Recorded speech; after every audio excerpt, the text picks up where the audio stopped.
سب سے بڑا کریڈٹ پاک فضائیہ کے اسکواڈ لیڈر سجاد حیدر کو جاتا ہے، جو ایئر کموڈور ریٹائر ہوئے، ابھی حال ہی میں وفات پائی انہوں نے. تو وہ اپنی فارمیشن کے ساتھ جا رہے تھے، انہوں نے وہ لاہور پر حملہ روکا تھا. اور یہ میں خود ان سے مل چکا ہوں. میرے لیے بڑا اعزاز تھا کہ میں نے 5 گھنٹے ان سے ڈاکومنٹ کیا سارا ان کا. How he has explained that first action by the Pakistan Air Force against the Indian Army. بہت یادگار مشن تھا افتخار صاحب. وہ یہ تھا کہ وہ کہہ رہے تھے کہ 9 بجے صبح 6 ستمبر کو ہم تیاری کر رہے تھے شکر گڑھ کے علاقے میں. ہم نے جا کر کچھ اینیمی توپوں کو خاموش کرنا تھا. وہ ہمارے سولجرز پر، آرمی پر فائرنگ کر رہے تھے، تو ہمیں ان کو ناک آؤٹ کرنا تھا. جب وہ کہتے ہیں کہ میں ٹیک آف کیا پشاور سے، اور ہم گجرانوالہ کے پاس تقریباً 20-25 ہزار کے درمیان ابھی پشاور سے جہاز اڑائے گئے، پشاور سے آئے گئے.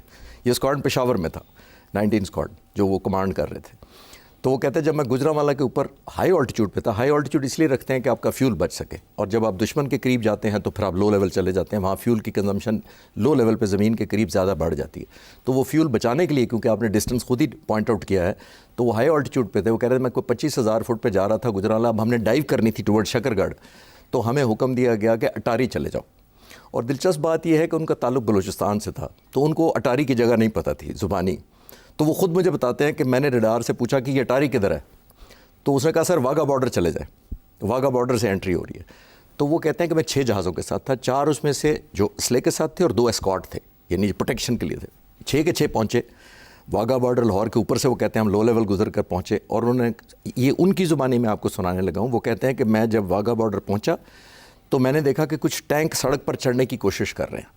تو میں سمجھا کہ پاکستان آرمی کے ٹینکس ہیں جو پوزیشنیں لے رہے ہیں. تو ایز اے ٹریبیوٹ، اور ہم فائٹر پائلٹس کا یہ ہوتا ہے کہ لو لیول آپ جا کر کوئی انورٹ کرتے ہیں جہاز just to salute as a token of gesture. تو انہوں نے مورل سپورٹ کے لیے اور یہ کہا کہ پاک فضائیہ آ گئی ہے. تو وہ کہتے ہیں میں نے ان کے اوپر جو ٹینکوں کے اوپر جا کر جب جہاز کو الٹا کیا just to pay tribute to the army, تو دیکھا کہ ان پر راؤنڈل ہندوستانی تھے. تو دین آئی ریئلائز کہ یہ تو ہندوستانی جہاز ہمارے پہ حملہ آور ہونے آ رہے ہیں. اور وہ جو راؤنڈل لگا ہوتا ہے جو سمبولک ہوتا ہے ٹینک کے اوپر، وہ انہوں نے کہا کہ مجھے ایسا لگا کہ میرے ماتھے پر لگا ہے آ کر. اور میں نے اپنے سارے 4 پلس 2 جو جہاز اوپر تھے ان کو کہا کہ تم پروٹیکشن دو.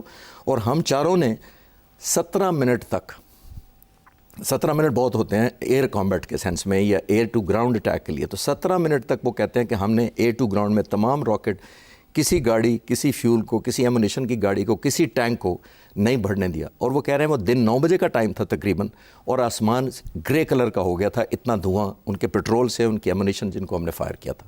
اور ہندوستان کو ہمت نہیں ہوئی تھی چیلنج کرنے کی.